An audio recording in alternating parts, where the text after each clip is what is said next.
dando continuidad al primer video sobre tríos legendarios de la lucha libre mexicana. A petición de ustedes, mis Warriors, y sin mucho preámbulo, Tracún Lucha Libre y Wrestling presenta Top 7 Tríos de la Lucha Libre Volumen 2. Número 7. Los Guerreros del Futuro. Iniciaremos este conteo con una tercia ruda de gran arraigo entre el público conocedor del Consejo Mundial de Lucha Libre y demás circuitos. Los Guerreros del Futuro fue un concepto que surgió en el CMLL a principios de los 90s y causó furor en todo cuadrilátero que pisaban. Tres gladiadores de diseño innovador que detrás de sus personajes guardaban la identidad de experimentados estetas que ya habían hecho historia anterior en los enlonados portando otros nombres. En primera instancia, el brillante y agilísimo Guerrero del Futuro, un elemento lleno de recursos técnicos pero de carácter fuerte y agresivo que imponía su clase en cada presentación, utilizando una novedosa máscara de estilo futurista que hacía honor a su nombre. El encargado de dar brillo al Guerrero del Futuro fue el gran maestro luchístico Jesús Luis Feliciano, quien ya venía respaldado de gran trayectoria en las filas de los independientes, y era cariñosamente recordado por la legendaria tercia de los Temerarios, en la cual formó equipo junto al siguiente luchador, Guerrero Maya, un gladiador de buena estampa y carisma que era respaldado por vastos conocimientos de la lucha tradicional a ras de lona, complementada con una rudeza avasalladora. El hombre detrás de la máscara Maya era nada más ni nada menos que el grandioso Black Terry, uno de los luchadores con más sabiduría en cuanto al llaveo y contrallaveo del que el público tenga memoria. Como ya lo mencionamos, Terry anteriormente conformó la brillante tripleta de los Temerarios junto a José Luis Feliciano, causando gran impacto mayormente en el toreo de Cuatro Caminos. El tercer miembro de los Guerreros del Futuro e indiscutible líder fue el interesante y desconcertante rudazo Damián el Guerrero.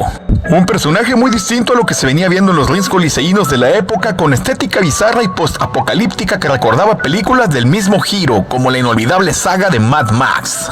Portando un espectacular maquillaje facial, el hombre detrás de Damián fue Alfonso Lira, quien con anterioridad portara la máscara y equipo de Tierra, Viento y Fuego hasta perder en lucha de apuestas ante Atlantis.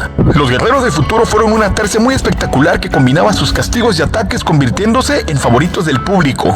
Aunque en logros, preseas y batallas importantes se les recuerda más en sus planos individuales. Guerrero del Futuro perdería su máscara ante el Hijo del Santo y Guerrero Maya sería también desenmascarado por Mr. Power, lapidando de esa forma a la tripleta, quedando en la memoria del colectivo como un recuerdo de la época en que el CMLL optó por enmascarar a luchadores consagrados dándoles nuevos personajes. Si a ustedes, mis Warriors, les gustaría ver un video sobre esa época y política del Consejo Mundial de Lucha Libre, háganmelo saber en la caja de comentarios. Número 6. Los Voladores Misteriosos. De vez en cuando en la historia de la sagrada lucha libre existen casos en los cuales se juntan gladiadores por demás excepcionales y espectaculares. Así nacen equipos inolvidables que, además de sus bellas evoluciones en el enlonado, cuentan con el cariño incondicional del público y marcan una época. Tal es el caso de los Voladores Misteriosos, un trío que, si bien no duró tantos años como otras tripletas legendarias, sí dejaron una honda huella en el libro de oro del pancracio mundial. Conformada por el brillante y carismático luchador nativo de Los Ángeles, California, El Misterioso, un hombre que vino a revolucionar el deporte de las máscaras y las capas en México, causando revuelo con sus hermosas máscaras y equipos multicolores y con el respaldo de la gran escuela del señor Rey Misterio en Tijuana. De igual forma, uno de los miembros clave en el equipo fue el esteta nativo de San Buenaventura, Ramón Ibarra, quien previamente luchara bajo los motes de Rayo Norteño y Remo Banda. El volador llegó para marcar una gran pauta en cuanto a lances espectaculares y estilo arrojado en cada función que se presentara, y rápidamente se acopló al Misterioso debido a su similitud de estilos. La consagración y consolidación de los Voladores Misteriosos llegaría en su etapa con la empresa luchística AAA, cuando empezaron a ser programados con el joven prodigio Rey Misterio Jr., apodado también como el Super Niño. Esto debido a su corta edad, baja estatura y peso, que fácil podían confundir al aficionado, pero a la vez dejaba perplejo hasta el fanático más conocedor con sus lances suicidas. Los Voladores son una tercia muy recordada por las grandes guerras que sostuvieron contra otras grandes tercias como los Destructores, tercia a la cual Rey Misterio Jr. se encargó de rapar completamente en luchas de apuesta. Vulcano, Tony Arce y Rocco Valente cayeron ante el ímpetu del imparable Niño Maravilla. De la misma forma, pero en un tono por demás irónico, Misterioso y Volador rivalizarían por un corto periodo y este último perdería su incógnita ante su amigo y compadre. Y aún de manera más irónica, años después Rey Mysterio Jr. ganaría la máscara de su excompañero misterioso en su natal Tijuana. Los Voladores Misteriosos fue una tercia fugaz. Rey Mysterio Jr. perdería su máscara en Estados Unidos ante Scott Hall y Kevin Nash, así como Volador se volvería a enmascarar como la Super Parca, perdiendo en lucha de apuestas ante el Hijo del Santo. Misterioso continúa luchando esporádicamente, y aunque cada miembro de esta tripleta ya cuenta con sus respectivos juniors luchando en los rings, el aficionado sigue recordando con admiración a los originales Voladores Misteriosos. Número 5. Los Payasos. Criticados por muchos, pero ya son parte de la historia. Los Payasos, la tercia invicta por naturaleza, rompiendo totalmente todos los estereotipos y en contra de las costumbres de personalidad, vestimenta y nombre. Aparecieron en AAA los polémicos Payasos. Esta tercia surgió a finales de 1993 y gladiadores experimentados se hallaban bajo esas capuchas, pues los integrantes originales eran Coco Rojo, es decir, el cobarde segundo, Coco Amarillo, es decir, el indómito, y Coco Azul, es decir, Ojo Diabólico. Los Payasos fueron un peculiar equipo con gran sincronización, mofas y violencia. Todas estas cualidades los convirtieron en una sensación inmediata. Pero sobre todo, el violento equipo de los Payasos es recordado por el público por esa racha invicta que muy pocos han podido superar, de casi 2 centenares de triunfos con uno que otro empate. Entre los que destaca cuando en lucha titular arrebataron las fajas nacionales de tríos a los Invencibles Dinamita el 26 de abril de 1994 en Aguascalientes. Muchas veladas de polémica nos dio esta tercia, pero ese récord sorprendente se vino abajo cuando el Hijo del Santo, Super Muñeco y Ángel Azteca les ganaron las coronas que ostentaban en Ciudad Juárez, Chihuahua. Con la popularidad a tope incursionaron en el interior de la República y tuvieron la oportunidad de viajar al extranjero, pero los problemas entre los integrantes ante la creación de Coco Negro, así como la sustitución del original Coco Rojo en junio de 1997. ¿Y qué decir de cuando Coco Amarillo perdió la capucha ante Enigma en duelo en jaula celebrado en Ciudad Juárez, Chihuahua?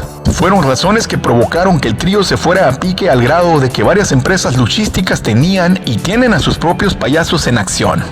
Para el año de 2003, el 5 de diciembre, Octagón destapó en Tijuana a Coco Azul y ese fue quizá el acabose del trío original que sorprendió a propios y extraños ante su rápido ascenso, dando muchísimo de qué hablar. Con la aparición de AAA a principios de los años 90, ocurrieron varias innovaciones en el deporte espectáculo gracias a la creatividad de su director Antonio Peña. Una de ellas fue la aparición de algunos personajes que, aunque efímeros, han sido más los que han dejado huella, ya sea de manera individual o grupal, como fue la temida tercia de los Payasos.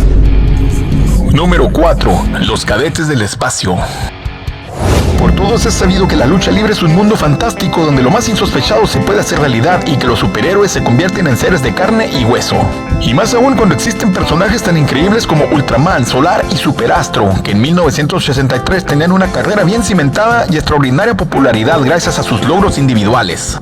Pues el primero era el verdugo de máscaras por excelencia y excampeón nacional medio. El siguiente poseía etapas tan importantes como las de Dr. O'Borman y los Comandos, así como cabelleras por demás cotizadas. Claro, considerando los títulos nacional medio y welter UWA, y el último era llamado el Rey del Aire gracias a su espectacular estilo luchístico que forjó en Tijuana antes de llegar al Distrito Federal. Dadas estas características en la mente de don Francisco J. Flores, líder de los Independientes, siempre estuvo unirlos y lo hizo por primera vez en Puebla en diciembre de 1983 como los Cadetes del Espacio. Fue tal el desenvolvimiento del trío que inmediatamente los programaron en el Toreo de Cuatro Caminos, donde a finales de ese mes inició la eliminatoria para encontrar a campeones de tríos. Así llegan cobijados por el apoyo del público para disputarle el título a los fantásticos Kung Fu, Kato Kung Lee y Blackman, solo que la fatalidad se hizo presente y desafortunadamente la madre de Superastro fallece 2 días antes. La revancha no podía posponerse y en la primera oportunidad de los Monarcas de defender su título se enfrentan a los Cadetes. Ya con el Rey del Aire de vuelta, después de una gran lucha llena de vuelos y llaves, los espaciales cayeron ante los Fantásticos, pero lejos de desanimarse protagonizaron nuevos retos. Ahora son los Temerarios quienes los enfrentan en una batalla de máscaras contra cabelleras, misma que se celebró el 8 de junio y siendo los Encapuchados quienes arrancaron los rizos de sus rivales. Por su parte, Superastro da el campanazo en Tijuana y derrota a Gran Hamada para adjudicarse el título mundial medio UWA el 6 de julio. Otro reto le llega a la tercia y en función dominical se enfrentan a los Infernales comandados por Satánico en la Arena México, donde el 14 de octubre Daniel López vence a Superastro y le arrebata el cetro UWA. Ante ello, el cadete pide hasta 4 oportunidades para obtener nuevamente la presea, pero fracasa. Sin embargo, sería Solar quien el 20 de noviembre de 1985 derrota a Cachorro Mendoza, que a su vez se impusiera al Satánico meses atrás para recuperar el cinto para sus socios. Ese año, inexplicablemente, la tercia tiene pocas programaciones, siendo aún menos en el siguiente, lo que ya vislumbraba su posible separación. En 1987 sostuvieron un par de encuentros en el Torneo de 4 Caminos, sin embargo parece que cada integrante prefiere continuar su carrera de forma individual. Así que Ultraman abandona a los independientes y pierde su máscara ante el Brazo de Oro. Superastro ganó otra vez el título universal medio y fue desenmascarado en 1999 por el villano tercero.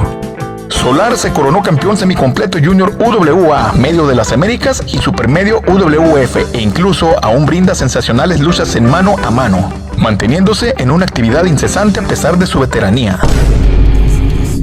Número 3. El Trío Fantasía. El Trío Fantasía fue un concepto nacido en el legendario y mítico pabellón azteca, logrando gran auge y fama debido a las transmisiones de dichas funciones por televisión abierta a principios de los años 80. El primer ídolo de ese nuevo resurgimiento fue el inolvidable y muy querido Super Muñeco, un deportista entregado en cuerpo y alma al deporte de los costalazos y que al principio generara opiniones divididas debido al giro de su personaje. Iniciando su camino luchístico bajo el mote del Sanguinario Junior en honor a su padre, cambió posteriormente su nombre y concepto por idea y sugerencia de su novia en aquel entonces.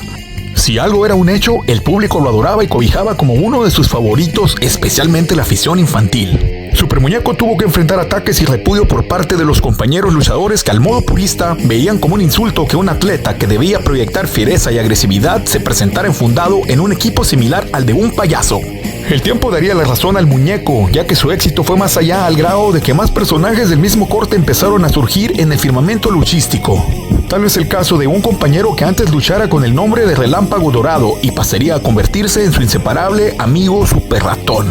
El fantástico dúo que hacía las delicias de los niños se vio complementado en un principio con la inclusión del Tigre de Bengala, un elegante enmascarado técnico que en 1984 gozaba de gran estatus en el pabellón, dando forma así a la primera versión, podría decirse no oficial, del Trío Fantasía.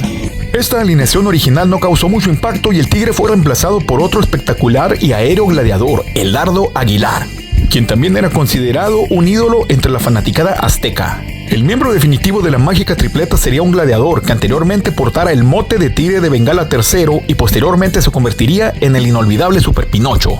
Un luchador de gran arraigo con el público y que en 1986 vendría a complementar y consolidar el éxito del Trío Fantasía. Los años posteriores fueron una bella época donde la lucha de fantasía se convirtió en un estilo muy utilizado, requerido y hasta copiado por otras empresas, intentando emular la exitosa campaña realizada por los 3 héroes infantiles. Como trío triunfaron en todas las empresas de las cuales formaron parte y tuvieron grandes triunfos como equipo, como la vez que desenmascararon a los Thundercats en Monterrey, y cuando de igual forma ganaron las máscaras de las Tortugas Ninja junto a Coliseo 2000 en la Arena México. En lo individual, Super Muñeco se erigió como un gran verdugo al ganar más de 110 máscaras en su récord, siendo una de las últimas y más recordadas la del payaso Cocorrojo. Después de décadas haciendo equipo casi al llegar a su recta final, el Trío Fantasía rivalizó entre ellos dando sangrientos y encarnizados duelos, llegando a manejarse un posible duelo de máscaras entre Muñeco y Pinocho. El final definitivo de la tercia llegaría en 2022 cuando el gran Super Muñeco abandonó este plano terrenal para partir así a la arena celestial. Número 2. Los Espantos. Aunque anteriormente habían existido tercias, no fue sino hasta que los inolvidables hermanos Vázquez Cisneros se unieron para escribir una historia legendaria. Llamaba más aún la atención el hecho de que a estos gladiadores conocidos también como los tinacos los unieran lazos sanguíneos y así juntos protagonizaron noches de broncas, escándalo y sangre en cada local donde se presentaban. Situaciones que fueron el primer sello distintivo de una dinastía que no solo alcanzó la cumbre, sino también marcó pauta en cuanto a lucha recia se refiere. Los Espanto fueron una familia destructiva que dignamente es considerada como de las más importantes del espectáculo y que sin embargo se vio inmersa en la tragedia y el dolor. Todo comenzó con los Espanto 1 y 2, una dupla invencible prácticamente desde el principio de su carrera, misma que inició el 20 de enero de 1960 cuando debutaron en su natal Torreón, Coahuila. Generalmente aparecían como pareja y hubo ocasiones en las que compartieron esquina con el Santo o el Enfermero. Pero no pasó mucho tiempo cuando el menor de los fraternos, Miguel Vázquez Espanto III, se integró a ellos y así se completó la tercia. Sin duda esa unión de fuerzas fue una excelente fórmula y tan solo pasaron 2 años para que ya comenzaran a causar estragos, pues dieron batalla a figuras de aquel entonces como Javier Escobedo, Kiko Van Dyck y la Pantera Negra en la Coliseo de Guadalajara, llegando al DF y se presentaron en la Arena México, donde ya esperaban al Espanto III, quien debutó en una campal en el embudo coliseíno. Los Espantos se alaron en varias ocasiones al Enmascarado de Plata y aunque él era un buen complemento, rompieron relaciones con este de manera violenta la noche del viernes 22 de junio de 1962, considerándolo después como un duro rival a vencer. A esta lista de enemigos se sumaron Felipe Hamlí y Henry Piluso. Pero eso no impidió que los hermanos Vázquez Cisneros demostraran sus habilidades, ya que su coordinación y ataques eran fríamente calculados, letales y sin posibilidad de error. Tan es así que se coronaron como campeones de parejas en la México, luego de imponerse a Carlos Lagarde y René Guajardo, quienes después se apoyaron en Ray Mendoza para hacerles frente en batalla de 3 contra 3. El Espanto I siguió cosechando triunfos de manera individual y entre ellos se cuentan las cabelleras del Cavernario Galindo, la de Rubén Juárez, Dorrell Dixon y Ham Lee, así como la máscara del Pantera Blanca. Fue 3 veces campeón nacional semicompleto, venciendo a Rubén Juárez en 1963, pero luego lo perdería ante este en 1965. El Santo, quien era su enemigo mortal y quien ya lo había desenmascarado en octubre de 1963, lo destronó en 1966 en Mexicali. Como tercia, los choques de los Espanto en la México fueron contra Dr. Wagner, Ángel Blanco y el Enfermero, mejor conocidos como la Ola Blanca. También contra Rayo de Jalisco, Ham Lee y Rubén Juárez, quien despojó de la capucha al Espanto II el 6 de septiembre de 1963, pero ante la ofensa su hermano el Espanto I vengó el hecho y rapó al verdugo de su fraterno. Después de ver caer sus máscaras los Espantos primero y segundo, los piques con los gladiadores señalados anteriormente siguieron vivos. El Espanto III fue el último en ser destapado y quien se quedó con su incógnita fue Huracán Ramírez en 1964. La poderosa dinastía llegó a su fin cuando el primer Espanto muere asesinado el 31 de mayo de 1968 en Monterrey, Nuevo León. Y aunque sus hermanos siguieron luchando como pareja, las noches de escándalo y violencia ya habían quedado atrás con la pérdida de su líder cosanguíneo. Número 1. Los Misioneros de la Muerte. Rompiendo los esquemas anteriores de los Espanto, los villanos y los brazos, de que para ser equipo deberían tener lazos sanguíneos, aparecieron Antonio Sánchez Rendón, Miguel Navarro Calderón y Juan Aguilar Jáuregui, que de manera individual comenzaban a abrirse camino, predominando más en jerarquía por los logros obtenidos. Estos se convirtieron en el terror del ring, y hoy en día, escuchando sus hazañas y tropelías, hay varios gladiadores que aún tiemblan ante el nombre de los Misioneros de la Muerte. Considerada por muchos como la mejor tercia de todos los tiempos, su acoplamiento y desempeño marcaron el resurgimiento de los tríos. Una moda que tuvo grandes alcances gracias a la sensación que causaron en su debut fortuito en el último mes de 1980 en el Toreo de Cuatro Caminos. Y así, el Tejano, el Signo y Negro Navarro enfrentaban a los veteranos Huracán Ramírez, Black Shadow y el Santo, rivales de gran trayectoria y que fueron un reto a vencer para entrar a lugares estelares por la puerta grande. Y fue precisamente con el Santo, a quien por sus rudezas mandaron vital, por lo que el periodista Héctor Valero Meré los bautizó como los Misioneros de la Muerte. Su contundencia como trío los hace viajar a Japón y Estados Unidos, donde dejaron constancia de su peligrosidad al dar cuenta de sus adversarios y permaneciendo invictos durante casi toda la gira. En agosto regresan a la Tierra del Sol Naciente para seguir su campaña y su éxito les valió que obtuvieran el galardón al mejor trío de ese año. Para 1982, la venganza nipona por la ofensa del año anterior no pudo consumarse y el 7 de junio, los misioneros rapan en la Catedral de la Lucha Libre a Kobayashi, Takano y Saito. Tan solo un año después, en 1983, obtienen grandes victorias a nivel individual y además dieron la lucha del año en el terreno técnico el 18 de agosto contra Ultraman y los Brazos de Oro y Plata. Aun cuando los encuentros en mano a mano de Negro Navarro y el Tejano en duelos de cabelleras ante el Perro Aguayo no fueron lo que esperaban, esto no les restó cartel, pues el Signo compensó la situación coronándose campeón mundial semicompleto junior UWA. Aunque fue también en este año que la cabellera del Signo fue arrancada en 2 ocasiones por Babyface. Es desconocido de su cetro y el Tejano lo gana en final de eliminatoria a Aníbal. Y aún con los altibajos siguen considerados como la mejor tercia. Al año siguiente, incursionan en campaña coliseína rapando a Talismán, el Dandy y Jerry Estrada, pero después estos son vengados en la función del aniversario de la EMLL por Américo Roca, Tony Salazar y Ringo Mendoza. Los rumores de una posible separación de los misioneros sonaban muy fuerte y se cumplió la profecía cuando en julio de 1987, en el Toreo de Cuatro Caminos y en una lucha contra los villanos primero, cuarto y quinto, el Signo dio accidentalmente un botellazo a Negro Navarro. Existieron otras versiones respecto a la disolución de la tercia, Pero aunque existieron otras dos versiones de los misioneros, una con Black Power II sustituyendo al Tejano y la otra con Ecovarte II, la verdad es que nadie pudo igualar su desempeño y logros. Quizá los brazos se acercaron en su etapa de rudos, pero jamás hubo quien obtuviera tal popularidad como los originales misioneros de la muerte.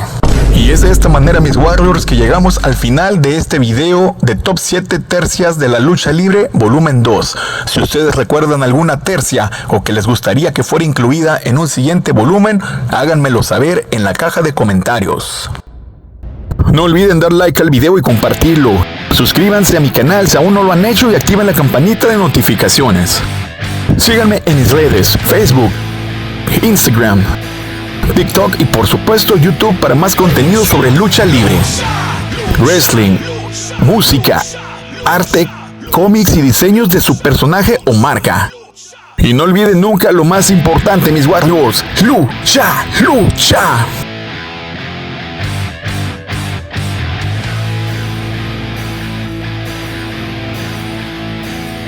Lucha, lucha, lucha, lucha, lucha, lucha, lucha, lucha, lucha.